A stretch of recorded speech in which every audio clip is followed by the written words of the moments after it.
Hi everyone, welcome to my channel Ashiyan purple purple भी purple. Guys, आज मैं Taekook fan fiction my rude husband का part 1 explain करने वाली हूँ। तो फिर चलो स्टोरी स्टार्ट करते हैं।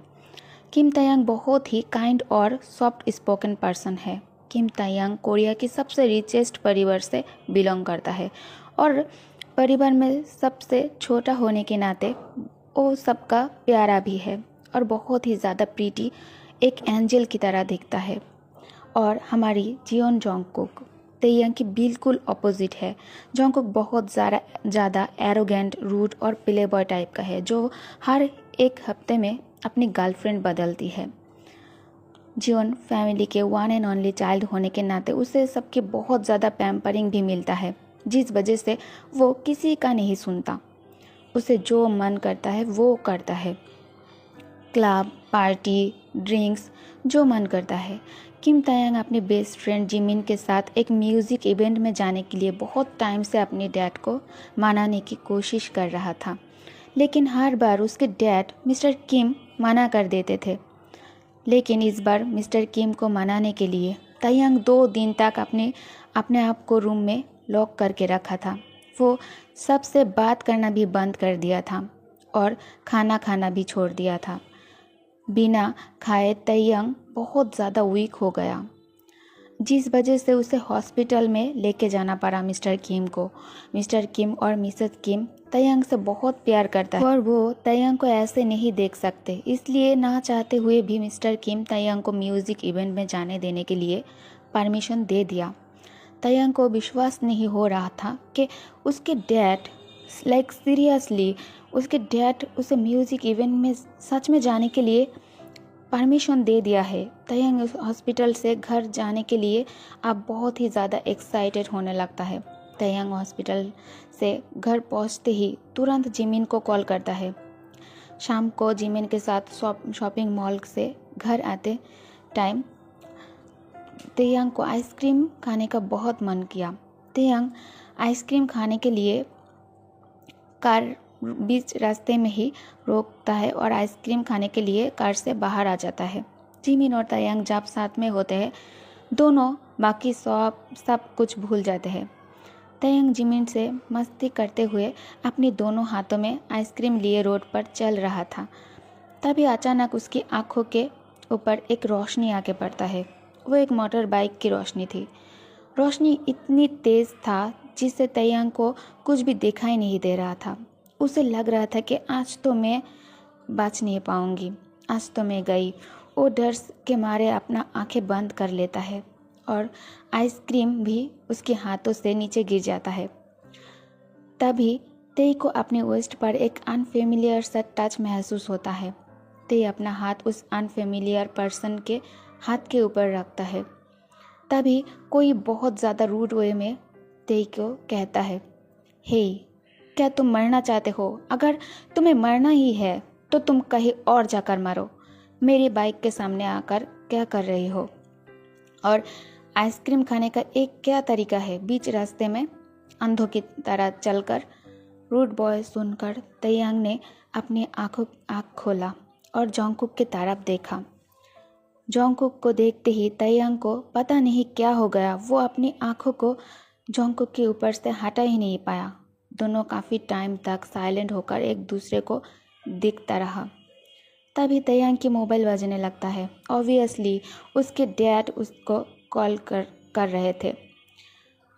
वो हर एक मिनट पर तायंग को कॉल करता है जब तायंग बाहर रहता है टेंशन में। वो बहुत ज़्यादा प्यार करते हैं तेई से और वो अपनी सेंस में आता है मोबाइल की रिंग सुनकर। तायंग जोंगकुक से माफ़ी मांगकर जिमिन के साथ जल्दी से वहाँ से निकल जाता है। एवरी डे कॉलेज से जोंगकुक के लिए कॉम्प्लेन आता है, जिससे मिस्टर जियोन परेशान होकर जोंगकुक को पानिश करने के बारे में सोचता है। वो बहुत कुछ ट्राई किया जोंगकुक को पानिश करने के लिए, लेकिन कोई भी चीज़ काम नहीं किया जोंगकुक के ऊपर। फिर उन्होंने जोंगकुक की सभी अकाउंट ब्लॉक कर दिया और उसके डेबिट क्रेडिट सब कार्ड बंद कर दिया। तब जाकर जोंगकुक थोड़ा काबू में आए। मिस्टर जियोन को इससे भी मन नहीं भरा। वो जंगकुक को और भी ज़्यादा पानिश करना चाहते थे क्योंकि वो जानते हैं जंगकुक इतनी आसानी से सुधारने वालों में से नहीं है। मिस्टर जियोन जंगकुक को पानिश करने के लिए बहुत सारी मेथड को यूज़ तो किया लेकिन कुछ भी काम नहीं आया। जंगकुक अभी भी देर रात तक नाइट क्लब में पार्टी कर अपने फ्रेंड्स के साथ मज़े करने के बाद फिर घर आता था। बहुत ज़्यादा बिजी रहता है वो इस सब में। मिस्टर जियोन अपनी फैमिली, फ्रेंड और बिजनेस पार्टनर मिस्टर किम को कॉल किया और उसे एक मैरिज प्रपोजल दिया। जैसे कि मिस्टर किम तयंग से बहुत ज़्यादा प्यार करता है तो वो एकदम से ही अपने फ्रेंड को शादी के लिए हाँ नहीं कह सकता। वो रात को डिनर करते टाइम तयंग से बहुत ही शांति से शादी के बारे में बात करता है और मोबाइल में जंगकुक का पिक्चर भी दिखाता है। तयंग को डैड की बातों पर बिलीव नहीं हो रहा था। तयंग जंगकुक की पिक्चर देखते ही उसकी आंखें बड़ी हो गई थी। वो उसको अभी भी डैड की बातों पर और सब के रिएक्शन पर उसको भरोसा नहीं हो रहा था। उसको बिलीव नहीं हो रहा था कि सच में जिसको वो पसंद करता है, पहली नज़र में जिससे वो प्यार कर बैठा, उसकी डैड उसके बारे में उससे बात कर रहा है, वो भी शादी की। कि सच में उन्होंने जंगकुक से शादी के बारे में मुझसे बात की। तयंग को तो जंगकुक उसी दिन पहली नज़र में ही पसंद आ गई थी। ते शायली नीचे की तरफ देखते हुए अपनी डैड से कहता है कि उससे इस शादी में कोई प्रॉब्लम नहीं है। जो उसके मॉम डैड उसके लिए डिसाइड करेगा वो उसी में ही खुश है। तयंग इतना ज़्यादा एक्साइटेड था कि वो फास्ट अपना डिनर ख़त्म किया और अपनी रूम में आकर खुशी से डांस करने लगता है। ये थी पास्ट की स्टोरी। अब आती है स्टोरी प्रेजेंट पर।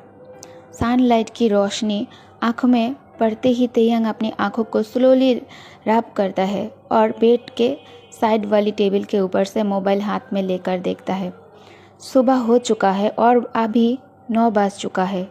टाइम देखकर तयंग जल्दी से बेड से उतरने लगता है और फ्रेश होने के लिए बाथरूम में चला जाता है। तयंग बात ख़त्म करके अच्छी सी आउटफिट पहनकर रेडी होकर सीढ़ियों से नीचे आता है। किचन में अपने लविंग हस्बैंड के लिए अपने हाथों से ब्रेकफास्ट बनाने के लिए। तयंग किचन में बहुत ही धीरे से काम कर रहा था क्योंकि उससे जंगकुक को डिस्टर्ब नहीं करनी। शादी की रात ही जंगकुक ते को गेस्ट रूम में सोने के लिए कह दिया था। तभी से ते गेस्ट रूम में और of course Jungkook master bedroom में सोता है। तयंग जो गेस्ट रूम में सोता है और उसको जंगकुक के रूम के अंदर जाने की भी परमिशन नहीं है। फिर भी उसे इस सब से कोई प्रॉब्लम नहीं है। उसके लिए तो यही काफ़ी है कि जंगकुक उसके साथ है। तयंग बहुत ही डीपली जंगकुक के प्यार में पड़ चुका है। जंगकुक तेई से अपनी डैड की कंडीशन के वजह से शादी किया। अगर वो तयंग से शादी ना करता तो मिस्टर जियोन उसे अपनी प्रॉपर्टी से बेदखल कर देते। जंगकुक जियोन कंपनी की CEO बनना चाहता था, इसीलिए वो ना चाहते हुए भी तयंग को एक्सेप्ट किया। किचन में काम करते टाइम ते की ड्रेस में कुछ लग जाता है और वो उसे चेंज करने के लिए अपने रूम में आता है। ते अलमारी ओपन करके सोचने लगता है ऐसा क्या पहनूं जिसे जंगकुक को मुझ पर ध्यान आए और उसे अच्छा लगे, उसे अट्रैक्ट करे। कुछ ऐसा पहनना चाहिए। क्या मैं कुछ शॉर्ट या टी-शर्ट ट्राई करूं? अभी मुझे क्या पहनना चाहिए जो उसका मूड थोड़ा लाइट करे, जो उसका स्माइल मेरे लिए उसकी लिप्स पर लाए। शायद एक शॉर्ट और टी-शर्ट अच्छा रहेगा, यही ठीक है। तयंग ऐसा सोचते सोचते तयंग एक शॉर्ट और टी-शर्ट लेकर बाथरूम में आ जाता है। ते रेडी होकर नीचे किचन में आ जाता है। ते जंगकुक और अपने लिए ब्रेकफास्ट टेबल में सजाने लगता है। तभी उसे पैरों की आवाज़ सुनाई देती है। वो पीछे मुड़कर देखता है। जंगकुक नींद से उठ गया है और वो रेडी होकर अपने फ़ोन पर बात करते करते नीचे उसके तरफ ही आ रहा है। जंगकुक बहुत ज़्यादा हैंडसम लग रहा है। जब भी जंगकुक फ़ोन पर अपनी गर्लफ्रेंड के साथ बात करता है वो ऐसे ही स्माइल के साथ उन लोगों से बात किया करता है। अभी भी वो अपनी बहुत सारी गर्लफ्रेंड में से किसी एक के साथ बात कर रही होगी। ऐसा सोचते ही तेयंग को बहुत बुरा फील हो रहा था। तेयंग ब्यूटीफुल स्माइल के साथ जोंगकुक की तरफ प्यार से देखता है और फ़ोन को इग्नोर करते हुए कहता है, गुड मॉर्निंग लव। ते स्माइल के साथ और अपनी ड्रेस के साथ बहुत ज़्यादा प्रीटी लग रही थी, लेकिन जोंगकुक को तेयंग की स्माइल और उसके ऊपर कोई ध्यान नहीं देता।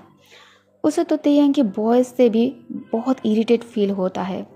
जोंगकुक अपने आइज़ दूसरी तरफ रोल करता है और ब्रेकफास्ट करने के लिए चेयर में जाकर बैठ जाता है। तेयंग को जोंगकुक की रूड बिहेवियर से बहुत ज़्यादा हार्ड फील होता है। उसे अब ब्रीथ लेने में भी तकलीफ़ हो रहा था।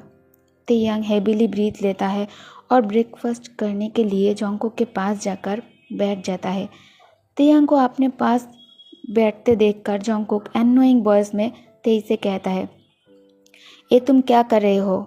मायरा कभी भी यहाँ आती होंगी। तुम किचन में जाओ और उसके लिए कुछ लाइट सा बना दो। वो अभी डाइट पर है, तो तुमने जो इतना ऑयली सा खाना बनाया है वो ये नहीं खा सकती। जाओ कुछ लाइट सा बना दो उसके लिए। तेयंग को बहुत बुरा लगा कि जोंगकुक किसी और के लिए अपने हस्बैंड के साथ इस तरह से बात कर रहा है। उसके लिए उसकी वो गर्लफ्रेंड ज़्यादा इम्पोर्टेंट बन गई है अब, जो 2 दिन बाद ऐसे भी जोंगकुक के लाइफ से जाने वाली है। जोंगकुक ज़्यादा टाइम तक किसी एक के साथ हैंग आउट नहीं करता, तो इसीलिए जाहिर सी बात है जोंगकुक कभी भी इस मायरा को भी छोड़ देगा। तेयंग को बुरा लगा, फिर भी उसने जोंगकुक को कुछ नहीं बोला, क्योंकि वो जानता है जोंगकुक से इस बारे में बात करने की कुछ भी फ़ायदा नहीं होने वाला। जोंगकुक तो मुझसे प्यार भी नहीं करता, उस सैडली सोचता है।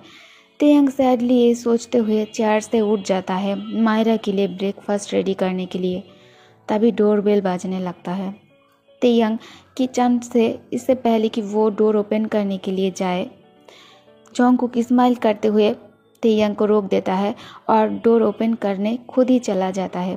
जोंगकुक डोर ओपन करते ही मायरा उसे हक कर लेता है। ओके गाइस, तो इस पार्ट को मैं यही ख़त्म कर रही हूँ। Thank you for watching, bye bye.